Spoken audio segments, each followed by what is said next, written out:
La Mégane est la compacte de Renault, concurrente des 308, C4, Golf et autres Focus. Sa gamme très large démarre à 90 chevaux en diesel et monte jusqu'à 265 chevaux avec la turbulente RS. Le break à droit lui aussi a une version délurée, forte de 220 chevaux. Il s'agit d'une série limitée dans le temps jusqu'au mois d'octobre, assez discrète mais reconnaissable à ses petits badges ou ses jantes noires de 18 pouces qui abritent les freins de la nouvelle Clio RS. A l'intérieur, cette Mégane GT 220 accueille les passagers avant avec des sièges sport au bon maintien latéral.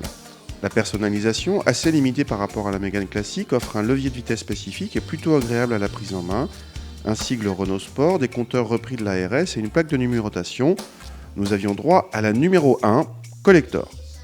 À l'arrière, on retrouve la Mégane Estate classique avec une habitabilité correcte aux places arrière et surtout une bonne capacité de chargement dépassant les 520 décimètres-cubes avec un seuil de chargement très bas et pratique.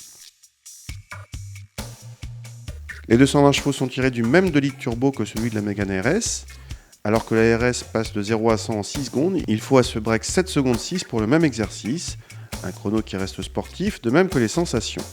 Très discret à bas régime, le 2 litres se réveille un peu après 2000 tours et on entend le bruit de boîte à air typique après 4000 tours.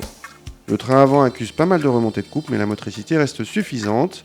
La mobilité du train arrière est malheureusement contrariée par un ESP non déconnectable et cette familiale s'avère très ferme. D'un côté, on peut se demander quelle mouche a piqué Renault, de l'autre, on ne peut que se réjouir de voir cette GT 220 intégrer à la gamme, même de façon temporaire. Cette Estate n'a ni les mêmes performances ni la même efficacité que la RS, mais les sensations sont là, on se dit que c'est le but recherché. À 30 350 €, cette Estate 220 GT coûte seulement 400 € de moins que la RS, la vraie. Si ce break se montre évidemment plus polyvalent que le coupé sportif pur jus, on peut quand même regretter une telle proximité tarifaire qui condamne cette Estate à une carrière encore plus discrète.